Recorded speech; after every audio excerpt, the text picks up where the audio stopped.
Pledge of Allegiance is still in effect. Sorry, Beck.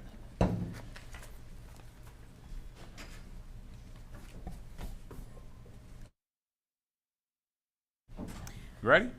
Okay. Our call to order, we are called to order as our quorum is still in effect. Yes. We have, the Pledge of Allegiance is still in effect. Proposed agenda. We need an action. Motion to approve. We have a motion to approve the proposed agenda and a second. All those in favor? Aye. Aye. That passes unanimously. Action on proposed summary of actions for the July 16th, 2025 regular meeting. I move that we approve and adopt the summary of actions for the July 16, 2025 regular meeting. Thank you, Commissioner. Second. And we have a second. And all those in favor? Aye. Aye. So that's unanimous. Recognition of persons? Tonight we have with us Director of Planning and Zoning, Jason Brinkley. From Planning and Zoning, we also have Jay Cousineau, Planner 3, Charlene Johnson, Planner 1, Ron Marney, our Environmental Regulator, Jennifer David, Rural Planner, Amalia Pleek-Tam, Environmental Planner 3. From Public Works, the Solid Waste Division, we have Maria Lubarsky, sorry. She's our Solid Waste Division Chief. James Ritter, our Enterprise Fund Operating Deputy Director, and J.R. Cosgrove, Director of Public Works. From Emergency Management tonight online, we have Sierra Newsom, our GIS Analyst. We have Becky Parkinson as our clerk and Mr. Mattingly as our legal counsel. That brings us to item 6, major subdivisions for final review and action. We do not have any tonight. Item 7, applications for site plan review and action. We do not have any on the agenda tonight. Item 8, major subdivision applications for preliminary review and action. We do not have any tonight. Item 9, long-range planning. We have no items tonight. That brings us to item 10, items for discussion and/or action. Item 10A is the Department of Public Works text amendment to the 10-year Comprehensive Solid Waste Management Plan 2019 to 2028.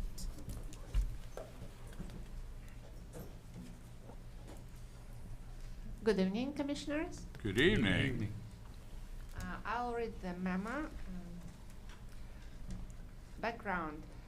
The Department of Public Works Solid Waste Division received the information from Sun Companies, LLC, that they are going to open Calvert recycling facility and transfer station in Prince Frederick, Maryland. The facility will require an MDE refuse disposal permit and then text amendment to the 10-year Comprehensive Solid Waste Management Plan 2019-2028.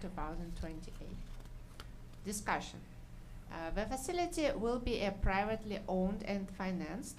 It will be located at 5340 Ketch Road, Prince Frederick, Maryland, 20678, and have a permitted capacity of 750 tons per day of non-hazardous construction and demolition waste, C&D.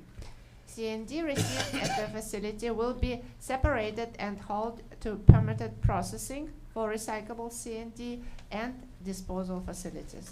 The facility will provide service to Calvert and other Southern Maryland counties. Fiscal impact. Having a new The fiscal impact is currently unknown. Excuse us. Conclusion and recommendation. The Department of Public Works Solid Waste Division recommends that Planning Commission authorize to initiate the 60-day comment period and distribute the proposed amendment to the appropriate departments, agencies, and adjoining jurisdictions for comment in accordance with the Maryland Annotated Code, Land Use Article 3-203. Thank you. Thank you. Do we have any questions or comments? Like to make a motion? Certainly, Sarah. Mr. Chair, I move that we direct staff to forward copies of the proposed text amendment of the 10-year Comprehensive Solid Waste Management Plan 2019 to 2028 to the necessary jurisdictions and agencies for the required 60-day comment period. Second. And we have a second. That was Commissioner Kernan. All those in favor? Aye. Any against? That's 7. Okay, thank you so much. Thank you. Before we move on, Commissioners, I would also like to acknowledge Kara Buckmaster here with us tonight from Emergency Management. That brings us to item 10B, proposed repeal and replacement of the agricultural preservation rules and regulations.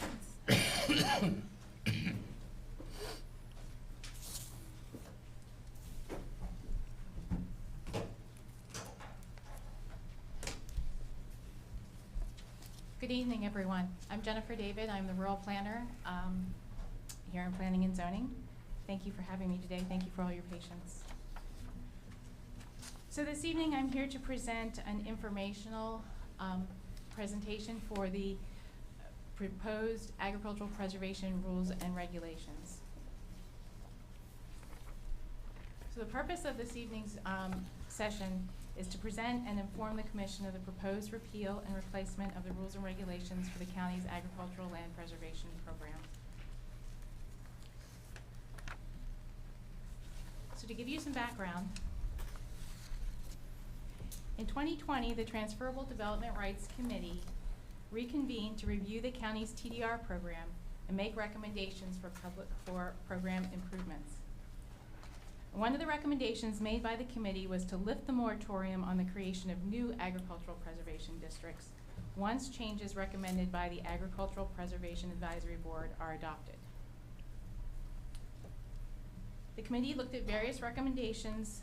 Some of the things that they were looking to address was an unbalanced supply of TDRs in the market, volatility in the TDR market that led to the undervaluation of TDRs for the farmers participating in the program, difficulty in completing private negotiations for TDR transactions, limited opportunity for additional land preservation due to a long-standing moratorium on agricultural preservation districts. So updating the rules and regulations is the last recommendation of the TDR committee to be completed as the county prepares to reopen the program to new applications for APD designation. Now, as you all know, preservation has, Calvert County has focused on preserving its rural character since the very first comprehensive plan was published in 1967. And the primary goal of the plan is to preserve the natural assets of Calvert County, including prime farmland, contiguous forests, and sensitive areas. The Agricultural Land Preservation Program is an important tool to help us meet the comprehensive plan's vision and supports the goal of permanently preserving 40,000 acres of prime farmland and forest land. Jen, if you want to use the clicker to forward your slides, they're not sure where thank you want to. Can do that myself. So to date, over 32,600 acres have been preserved through various county, state, and federal land preservation programs and the efforts of our preservation partners, land trusts, and private property owners.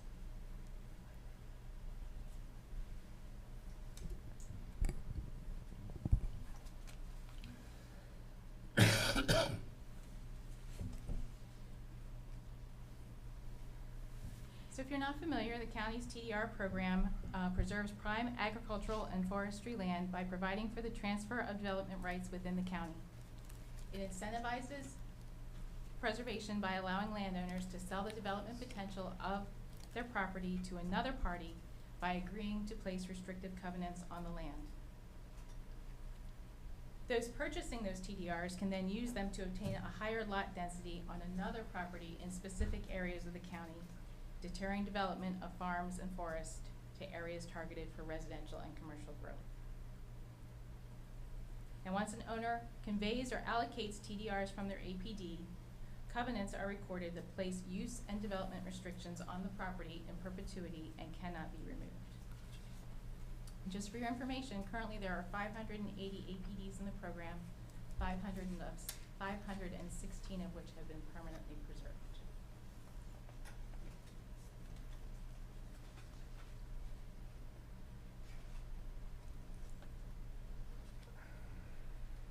So as I mentioned, we were looking to reopen the program, and so I want to talk a little bit about the status of the program as it stands.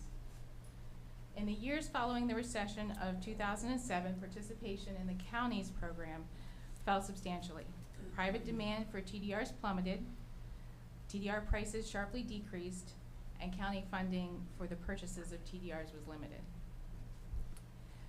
There's also the passage of the Maryland Sustainable Growth and Agricultural Preservation Act of 2012, which further impacted demand.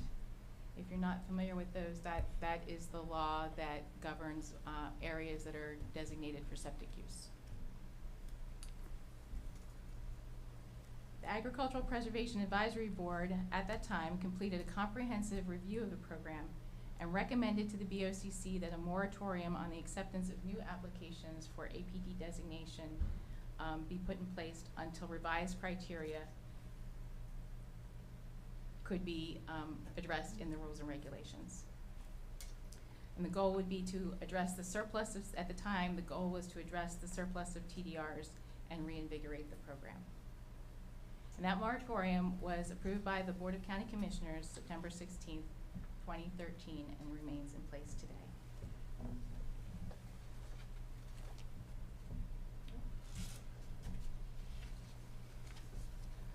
So the program is administered with these three organizations. So of course the Board of County Commissioners is the county program, the Agricultural Preservation Advisory Board, and county staff. And I should mention that the Agricultural Preservation Advisory Board is actually mandated under state law. It's a volunteer board, and its primary responsibility is to administer the state's preservation program, but it's also responsible for helping administer the county's TDR program.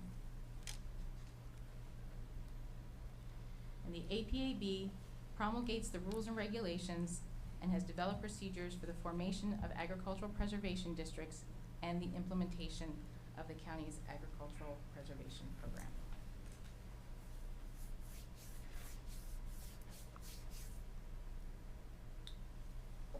So regarding the rules and regulations specifically, the TDR program rules and regulations were first developed by the original county committee in 1978, and they have gone through several amendments, but they have not had a comprehensive update since the program was initiated.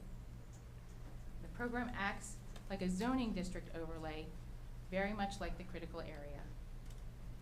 And I should note, all participants in the program are required to be in compliance with the Calvert County zoning ordinance and the program rules and regulations. So there's two components there that folks really need to understand.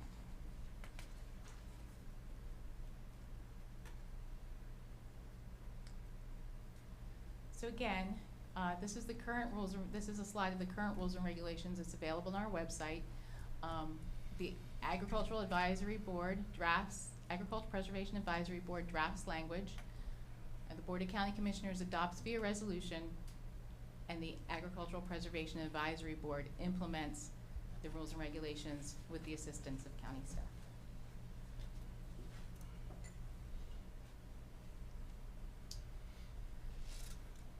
So primary objectives for this comprehensive rewrite of the rules and regulations, as was previously mentioned, was to supersede all previous versions and apply a uniform set of regulations to all APDs. To incorporate and codify policies, procedures, and decisions in a single cohesive document. To strengthen the program by addressing issues and challenges the program has faced. To provide clarification for consistent administration of the program. And to evaluate program eligibility criteria in preparation for lifting the moratorium on APD creation.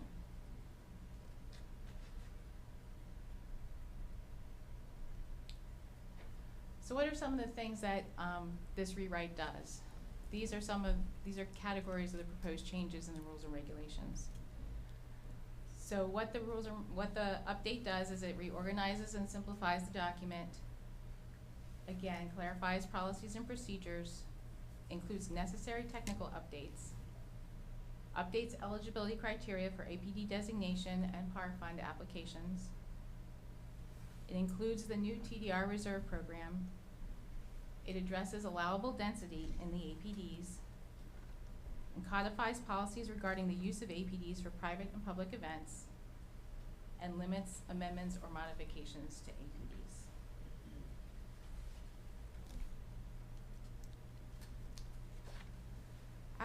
Applicability of the proposed regulation. So as early as February 2020, staff had drafted a set of rules and regulations to supersede all previous versions and apply a single uniform set to all APDs. Initially focused on addressing various legal challenges and including past policy decisions into a single cohesive document. Per Article 4-2D, district standards of the current Calvert County zoning ordinance, except as expressly provided in Section 7, this would be of the current draft. Or, excuse me, this would be of the current rules and regulations, not the draft. Section 7 of the current rules and regulations. Calvert County Agricultural Preservation rules and regulations pertaining to the withdrawal of a property or properties from the program, an agricultural preservation district shall be governed by the laws and regulations in effect at the time of this creation. So the proposed update, if it's adopted, would necessitate an amendment to the Calvert County zoning ordinance to remove or modify this provision.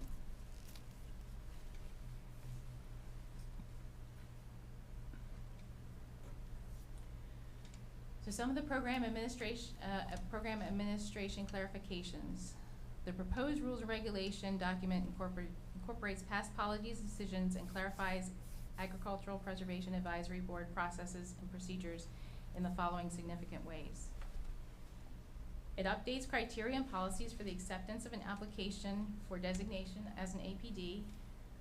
It specifies the conditions for amending an APD or withdrawing an APD and outlines the procedures to be followed. It allows for the amendment or withdrawal of an APD only if it has not been permanently preserved and under certain conditions. And it defines when APDs are permanently preserved in perpetuity.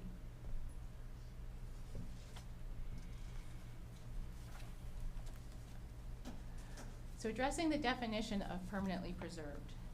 So in the current rules and regulations, the APD is preserved in perpetuity once a development right is removed from the district. In the draft, this is further clarified. The draft defines that this condition as being permanent when the APD is permanently preserved when all owners and parties having proprietary interest in the land have signed the covenant document. It clarifies that the coordination of covenants is required by any act accounting for the use of TDRs, including but not limited to conveyances and allocations. So for those in the audience, and those who may not be aware, conveyance is a document by which a TDR is sold or conveyed from an APD owner to someone else. And someone else can be an individual, an entity, what have you. So conveyance is basically a sale document. Or an allocation is when that TDR is used. So anytime a TDR is used within it is used either within an APD or in a designated transfer zone, then an allocation statement is recorded and has been in recent years. So those allocation statements and those allocations is when the TDR is used. For example, in order to build a single-family dwelling on an APD, you need 5 TDRs, or to create a lot for a single-family dwelling. I do want to clarify that this is not a change in policy, but rather a clarification of the policy within the document that needs updating.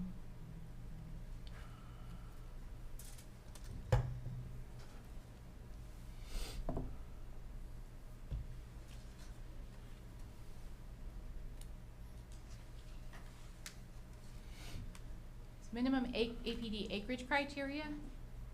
So in the draft, we are making sure that we have the minimum acreage criteria for the APDs clearly spelled out. These are the minimum acreage criteria for APD designation. Depending on whether you are in a priority preservation area, farm and forest district, rural community district, or rural legacy area, or if you are contiguous to a preserved APD or non-contiguous to a preserved APD, would change how many acres you would have to have in order to be designated as an APD.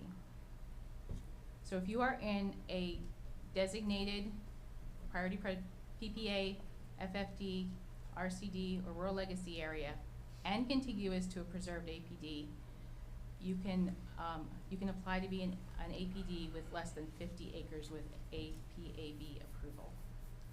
For a non-contiguous parcel or property, you would have to have a minimum of 50 acres unless the property was adjacent to routes 2, 4, 231, or 260. If the property that has applied for designation is outside of these priority areas, then in order to be an APD, if you are contiguous to another preserved property, you would have to have 25 acres or more with Ag Board approval. For a non-contiguous APD, the criteria is the same, 50 acres minimum.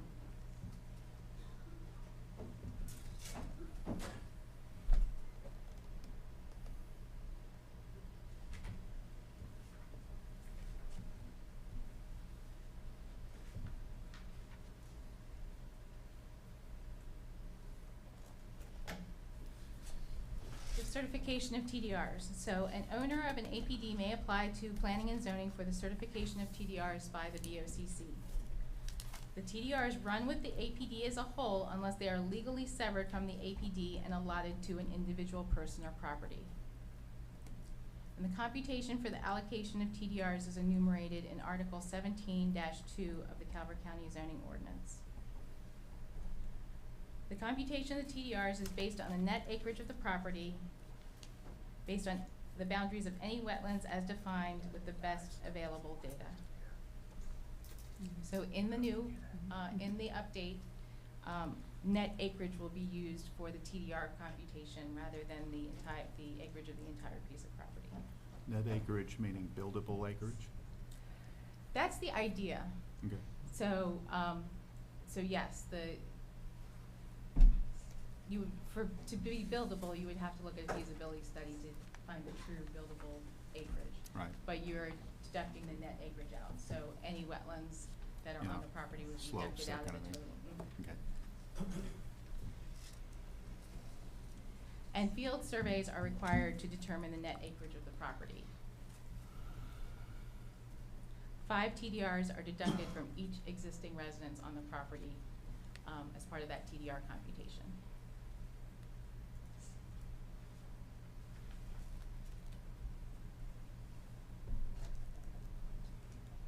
The draft also addresses residential density in APD.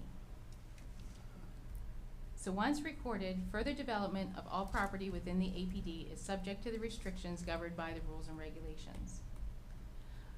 To be clear, the updated document ensures that the program functions as intended and to the level necessary by clarifying that density shall be applied by APD and not by parcel. So in the current rules and regulations, the word parcel is used throughout the document. In the updated rules and regulations, we've clarified that those entitlements that the lots and dwelling entitlements that the APD gets are by APD. Now I do want to be clear again. The change from defining the language surrounding permissible density from per parcel to per APD is not a substantive change to the interpretation or intent of the program, but rather a clarification of the existing policy.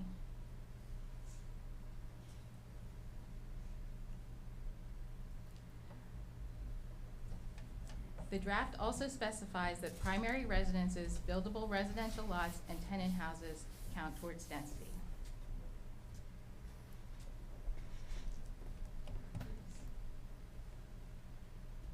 It clarifies that tenant houses are counted toward density and the number of entitlements permitted as a result of changes in the Calvert County zoning ordinance. Excuse me. Could you reread that last sentence you just read? It clarifies that tenant houses are counted against density and the number of entitlements permitted as a result of changes to the Calvert County zoning ordinance. The one above that, it says it's counted toward, and I thought maybe as a slip, you had said toward on that one. Why would it be counted toward density in one sentence and against density in the next sentence?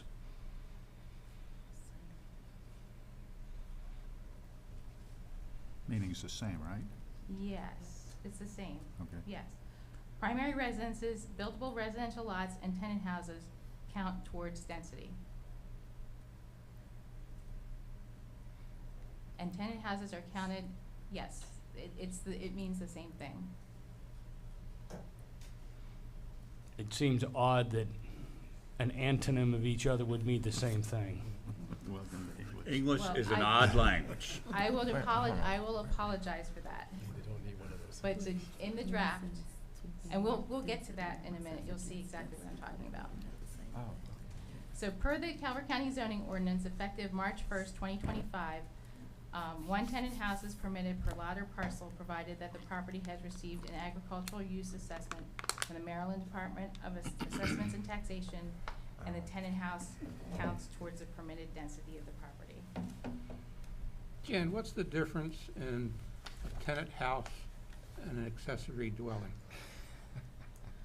Or maybe you give me the definition of tenant house and Jason can provide. I see everybody else left. I left Jason here by himself. So the definition of a tenant house is a dwelling of, let me see if I can do it by memory. A dwelling located on a farm other than the primary dwelling that is occupied for the use of a person or family associated with the operation of the farm. Prior to, and Jason can correct me if I'm wrong, but I don't believe so. If prior to this zoning ordinance, we had accessory apartments. Okay, an accessory apartment had to be either within the dwelling or in a separate structure that was accessory to the dwelling. And within 100 feet of the And main within dwelling. 100 feet, yes, there's a limitation as to how far it could be away from the house. In the new zoning ordinance, as a result of the state law, freestanding accessory dwelling units have been included in the zoning ordinance.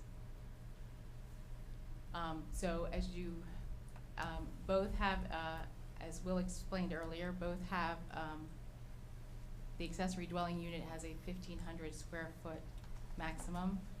In the current zoning ordinance, also a tenant house has a 1,500 square foot maximum.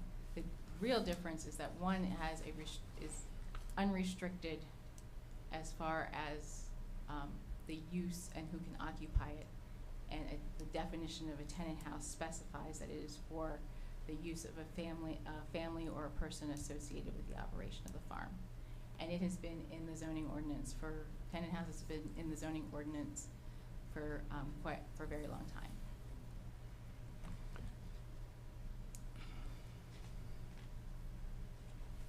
So can an APD have an accessory dwelling? Yes, it can, and there have been APD. So this is gonna be interesting. This is gonna be new because now, having a detached accessory dwelling unit is something new to the ordinance as opposed to having to be contained within a separate accessory structure such as on top of a garage or within a house or in a basement or attached to a dwelling itself.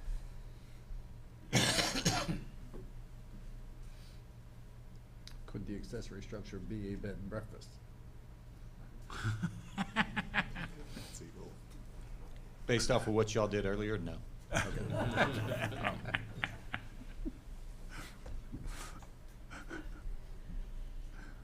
So if you are interested in how the current rules and regulations actually read, one of the provisions is that tenant houses are not considered as residential lots. However, a tenant house can be used as one of the lots. that's how it reads in the current rules and regulations. So a tenant house would take away from your entitlements. In the new rules and regulations, it would be counted. So if you had a property with one house on it, and you had 75 acres or more, you would be entitled to 3 lots or dwellings. Actually, I'm gonna get there, so let me get there. Okay.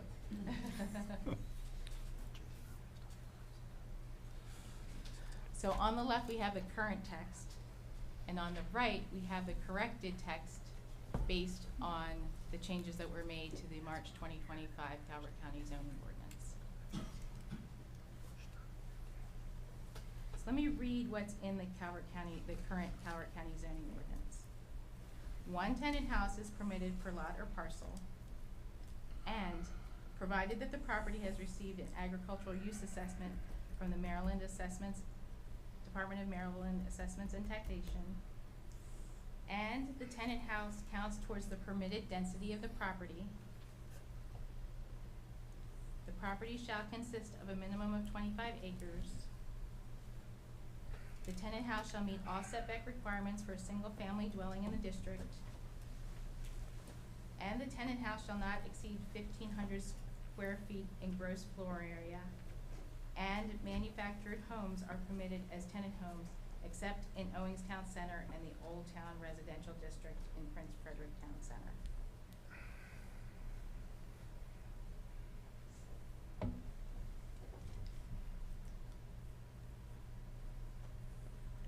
So in the current text, parcels having 75 acres or more, 3 lots in addition to the existing house being the principal dwelling.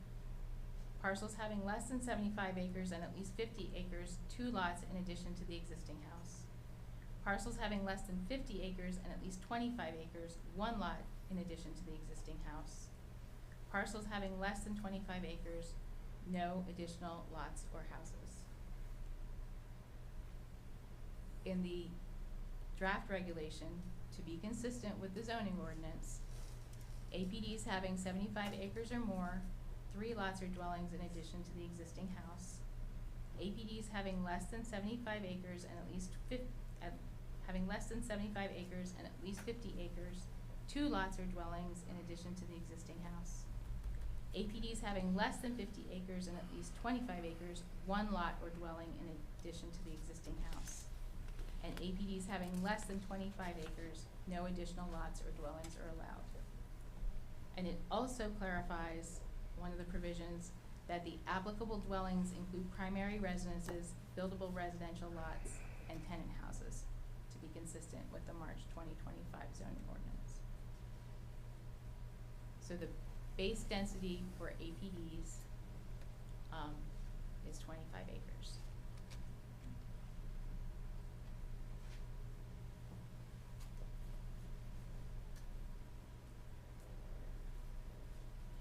So the rules and regulations also make significant updates to program administration. So for the PAR fund, there are changes in that the PAR fund, which was established in 1992, retires and permanently removes TDRs from the TDR market using county funds.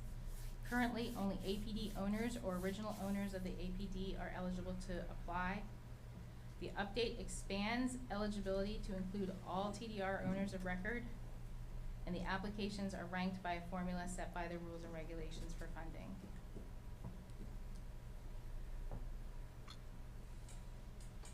The updated draft for the rules and regulations also will include the TDR reserve program, which is a new program which is not addressed in the old rules and regulations. It was created in 2021 as a TDR bank, and the TDR reserve allows citizens to buy and sell TDRs through county government. All TD owners of record are eligible to apply for the TDR reserve, and the update fully incorporates the reserve program into the rules and regulations and outlines policies and procedures that are relevant to its administration.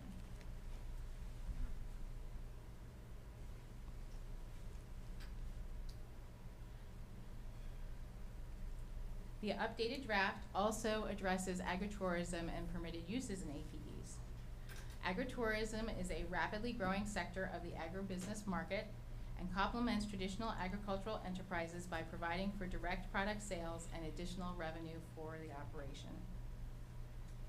Agritourism was never specifically included in the rules and regulations, and the update corrects this deficiency by incorporating those uses permitted by zoning and specifying the criteria by which public and private events may be approved by the Agricultural Preservation Advisory Board. Agritourism activities and associated uses such as public events are addressed in the Calvert County zoning ordinance. A maximum of 12 public events per year are permitted on APDs with the approval of the Agricultural Preservation Advisory Board. Agritourism activities are secondary to the agricultural operation of the APD.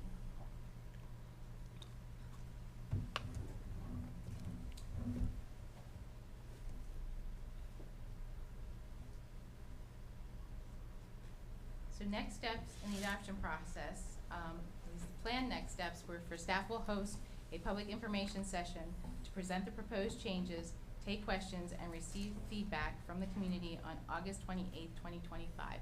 That is next Thursday night, a week and a day from this evening. And Planning and Zoning will accept public comment on the proposed regulation beginning August 21st, 2025. So I'm happy to take any questions. I'm sure there will be many. Unless Not if I can somebody- keep them in line. Gentlemen, who wants to get me mad and ask a question? Can I go back to your view graph number 12, applicability of the proposed regulation? Yes. And the middle paragraph there has, I think, the direct application to the grandfathering issue that we talked about earlier, right? Mm-hmm. Okay. It so, does. Yeah. Just a recommendation that I think robust discussion of the pros and cons of removing that language to inform the broader public really needs to happen. Thank you. I appreciate that. So to round out some of the discussion here, when the TDR committee convened, this was one of the recommendations that the TDR committee made at the time. Yeah. Was that because frankly it is administratively challenging to have Legally challenging too, I think, based on the previous presentation, so, yes. recommend a county attorney scrub on that. Mm-hmm, mm-hmm. And the other thing to keep in mind is that the Agricultural Preservation District, just like the critical area, is an overlay district, which is more restrictive. So yes, participants in the program do receive compensation in the form of TDRs, where they can sell all or part of the development potential of their property using those TDRs. But they also do have those entitlements within the program. And so the APD district is more restrictive than the underlying zoning district, and it is so for a reason, because that preservation is a priority. Sure.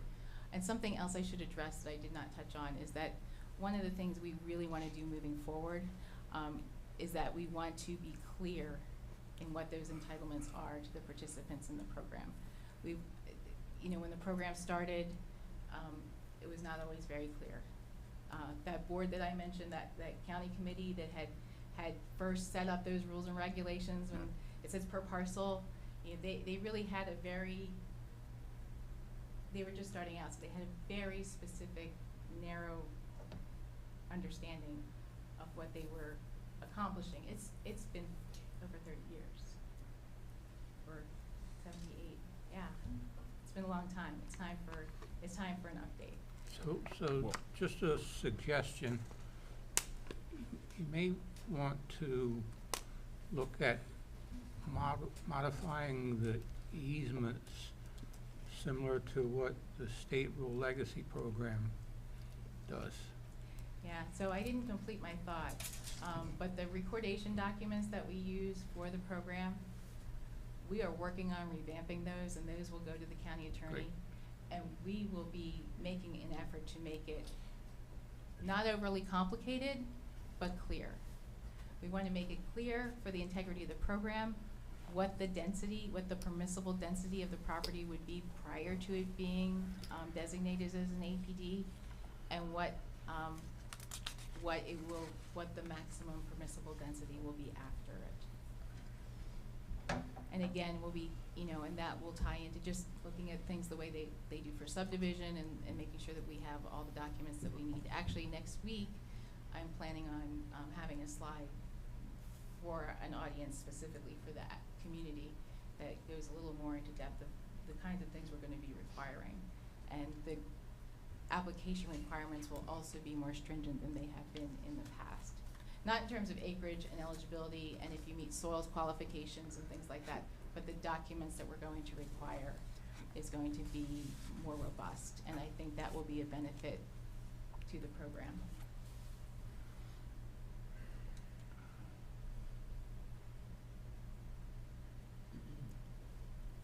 Did anyone else have any questions? Anyone else? No? Thank you so much. We appreciate all your help today. You're very welcome.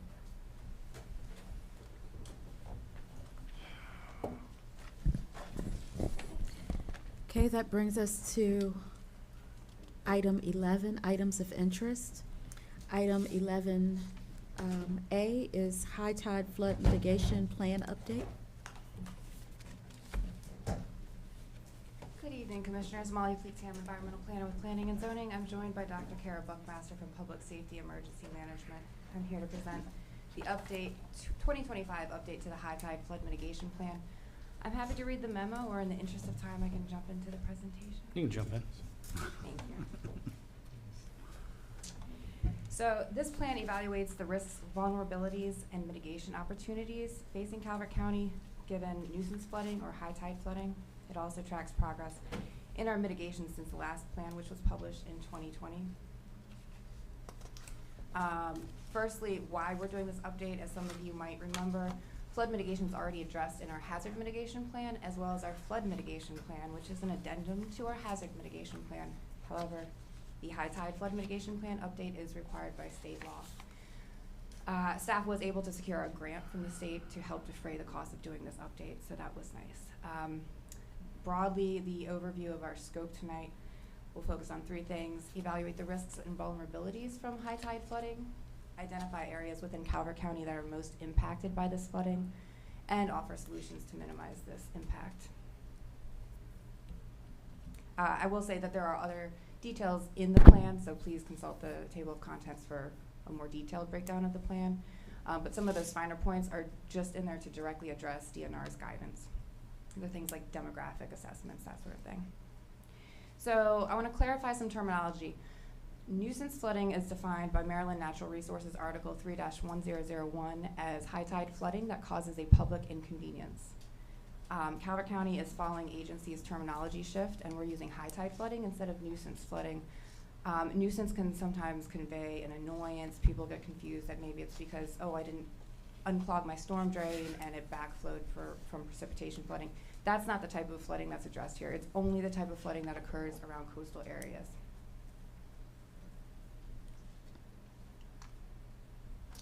So sea level can impact high tide flooding.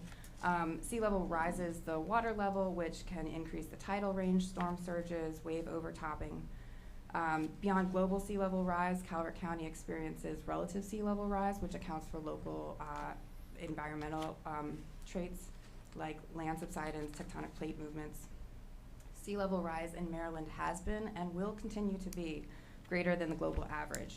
For example, sea level rise in Baltimore is projected to be 17% higher than the global mean by 2100 due to dynamic processes of the North Atlantic Ocean, Gulf Stream, and weaker gravitational attraction of the shrinking Antarctic ice sheets. Within the Bay region itself, land further south is generally subsiding faster than northern locations. However, southern Maryland is an anomaly, and we are actually experiencing faster land subsidence than land further south to us toward the Rappahannock River.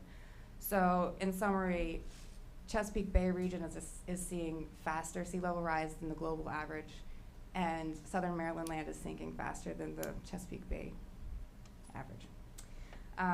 And indeed, we're seeing that in the rate. Pictured here is a chart from Solomon's. In 2019, the sea level rise rate was 3.88 millimeters a year. Now it's 4.11 millimeters per year. So in inches, that's a difference between 0.1527 to 0.1618. So the rate is increasing slightly. Oops. Also, the incidences are increasing. So Chapter 3 goes into the detail of how we define high tide flooding, but roughly it's about 1.7 feet above the mean high water level. Pictured here, you can see that in 2024, the incidences of high tide flooding were more than double the frequency of any year prior, going back to 1980.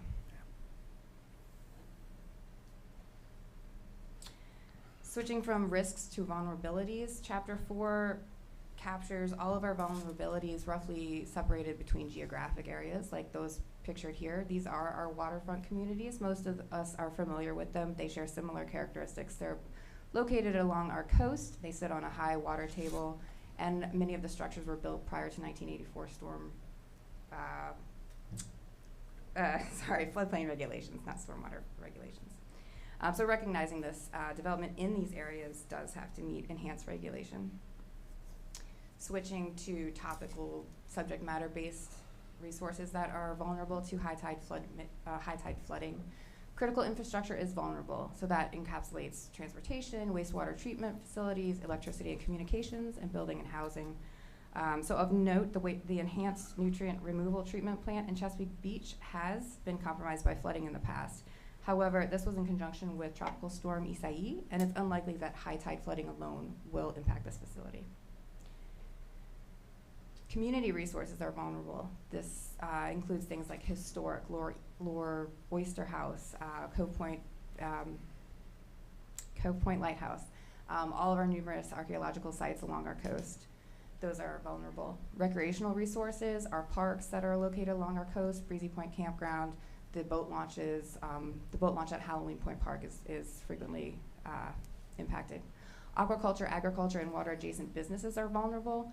Aquaculture, rising salinity levels can impact the yields. The flooding can also spread pathogens, which will also affect the yields.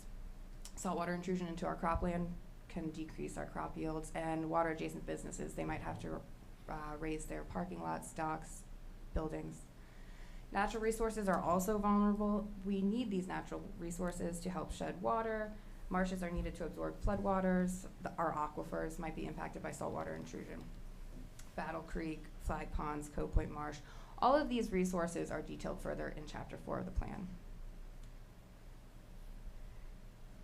Chapter 6 notes our progress since 2020 toward flood mitigation. So pictured on our left is the flood roadway tool. This was developed in response to a recommendation from the 2020 plan, identifying a need to document high tide flooding incidences. So this was a great interdepartmental effort between Public Works, Technology Services, and Public Safety. Pictured in the middle, Communications and Media Relations worked with Planning and Zoning to develop a series of engaging videos on floodplain regulations and how they play a relevant role in living in Calvert County. And then on the right, around 2023, I believe, Calvert County staff started promoting citizens to interact with the state DNR's MyCoast app. This is a tool that allows citizens to document the flooding in their communities. How frequently is it flooding? When is it flooding? It ties in with the tides, the storm, tracks storms and sees how those weather patterns are impacting. And then it will help us prioritize where we should be developing our mitigation activities. Further mitigation measures, Calvert Parks and Recreation is working with Maryland DNR for a Halloween Point waterfront park, which will involve environmental restoration to improve water quality and habitat. We also have a few photos of Breezy Point's shoreline restoration project. At the top right, the Southern Maryland Chronicle noted how Calvert County improved our community ranking score, which in effect lowers our insurance premiums countywide. This was partly in response to our zoning ordinance update that happened earlier this year, which updated all of our floodplain regulations. At the bottom, you see a photo of a community session led by Public Safety's Emergency Management. This helps increase our resiliency. It educates citizens on their risks and how they can better prepare and lessen the impact of flooding. There are other mitigation actions that we've taken since 2020. The Lower Oyster House has seen an upgrade that has helped abate some of the flooding impacts there. Chapter 6 concludes with a list of mitigation opportunities. I will briefly skim through them, but they include expanding modeling so we can more clearly see how flooding will impact our communities, using sensors to track water levels, and this will help emergency response preparation. Encourage community reporting of blocked stormwater infrastructure along the shoreline. Use the flooded roadway tool to track road closures and flooding causes. Study opportunities for addressing frequently flooded roadways. Track saltwater intrusions impact of Calvert County agriculture to identify mitigation opportunities. Seek funding and partnership for nature-based solutions, as those typically require a long timeline, a lot of plan preparation, a lot of cooperation between landowners. Strengthen resiliency through our public education on risk awareness and preparedness. Encourage future development to have larger capacity stormwater infrastructure. Beyond that, that's currently required by our regulations. And finally, to continue develop methods for mitigating flooding impacts on our heritage sites. So that concludes our presentation of the 2025 update. So remember, turn around, don't drown. Report flooded storm drains to highway maintenance. Report flood incidences via mycoast.org, and if there are any questions, I'm happy to take them at this time. Thank you so much, ladies. Gentlemen, questions? Yeah, I have a concern that this plan, being a countywide plan, is not specific enough to address the property level threats in individual communities. Now, as I understand it, P&Z has done that both to Cove Point and to Brooms Island, looking at the community level flood mitigation plans. And what's great about those plans is that they look into the future at various sea level rise scenarios going out decades and identifying properties that will be submerged. You know, that I think is vital data to inform future rezonings as well as just land transfers and property ownership. So my question is there an intent from planning and zoning to do community level, these detailed flood mitigation plans for the rest of the listed threat communities, high-risk communities? So item one speaks to that partially. Yeah. The modeling that we want to develop is to get a better picture of which buildings will be addressed, because we identified that in our flood mitigation update. Yeah. Some of the data layers that we were using weren't the most up to date, and they weren't truly reflecting what we were seeing on the ground. And so that's what instigated the first opportunity for us to really drill down on our modeling. As to whether or not we will develop community-specific plans, a lot of those communities do have similar characteristics. They're not vastly different. So the causes are similar. Right. The mitigation opportunities would differentiate between the communities, and the resources required to develop those plans, that would be above my pay grade, and I'll defer to Jason.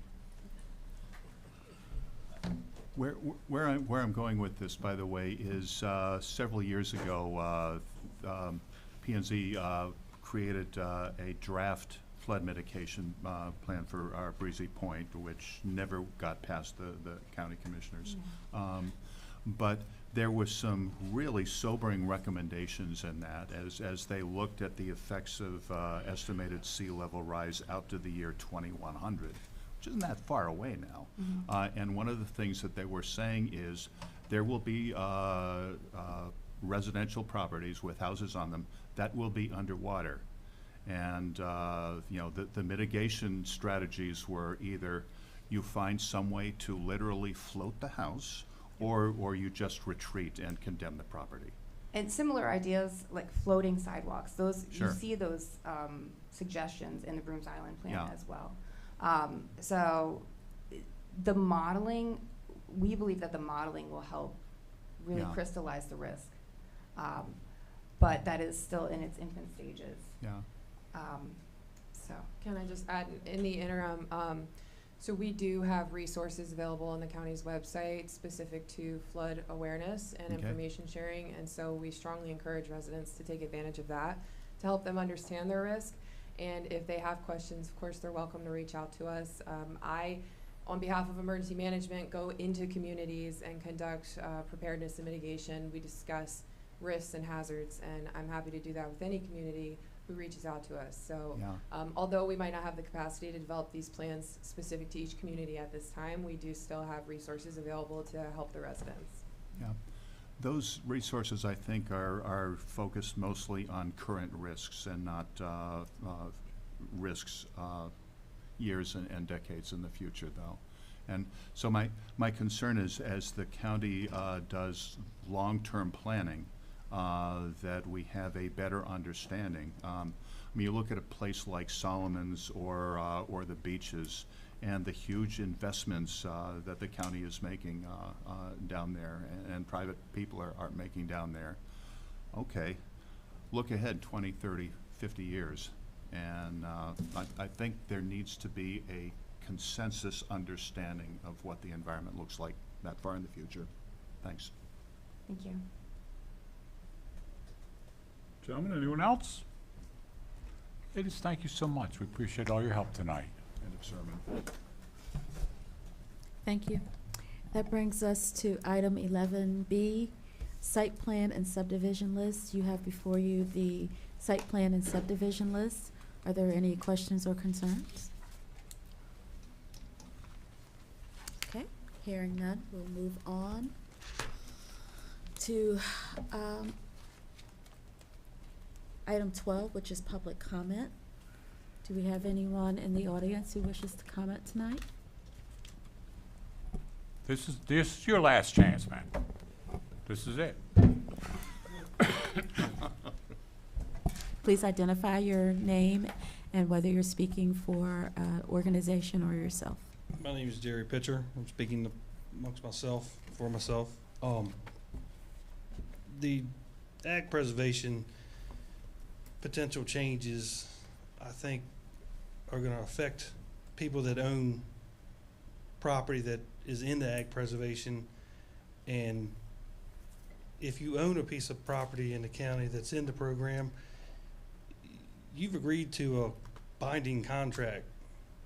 So to change something that's been signed and agreed to, I think it's going to affect a lot of people that own parcels of property in the county. I think for new, if the program opens up again, I think, you know, the new members should maybe apply, you know, follow the new rules that are in place. But to go back and change a binding contract, I think the county's gonna open themselves up to a lot of headache and a lot of problems. Because people have, you know, made long-term plans for their children. And in my case, you know, how do I choose what kid gets to build on the farm? And I'm not gonna make that choice.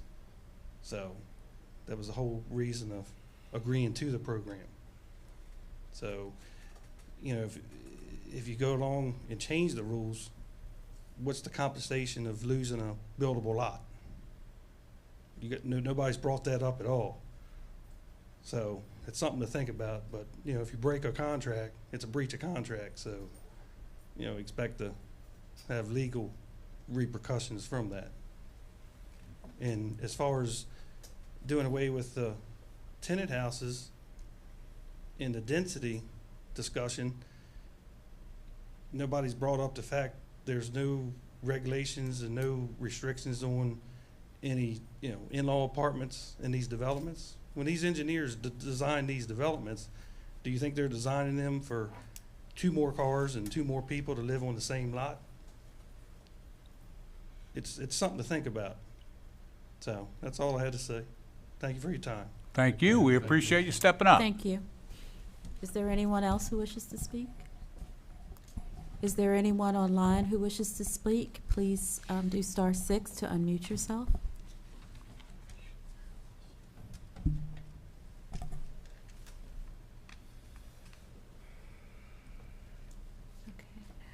Okay. JC, can you unmute? *6.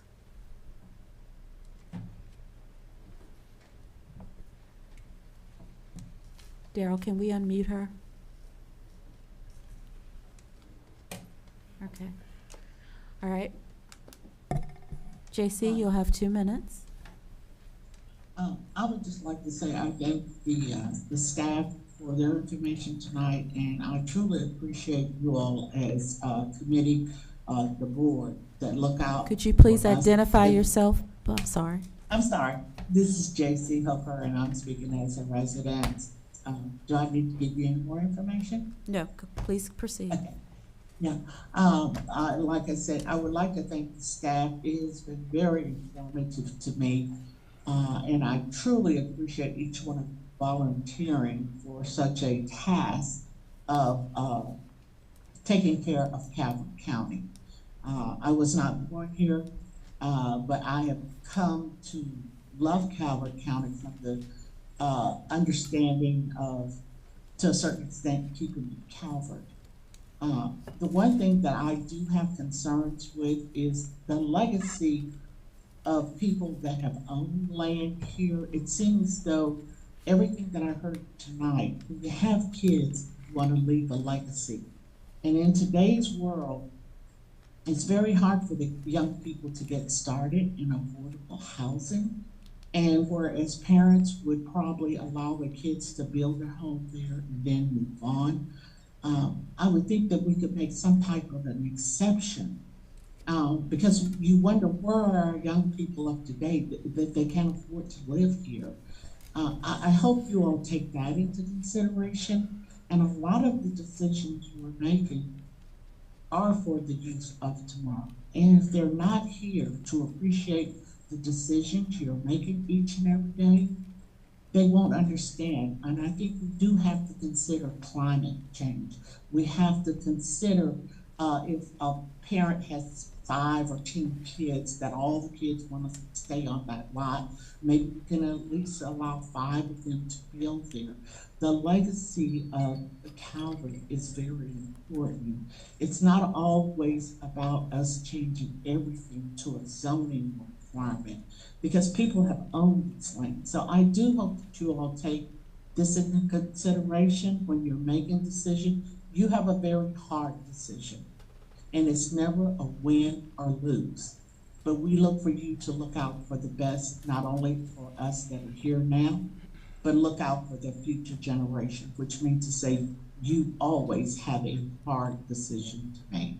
Thank you all very much, and I appreciate all of your time and energy. I know you're tired, but thank you all for your due diligence, for looking over everything and giving back to us what we really need.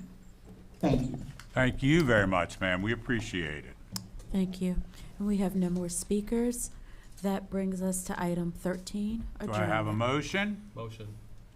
Do I have a second? Second. All those in favor? Aye. We stand adjourned. Thank you so much.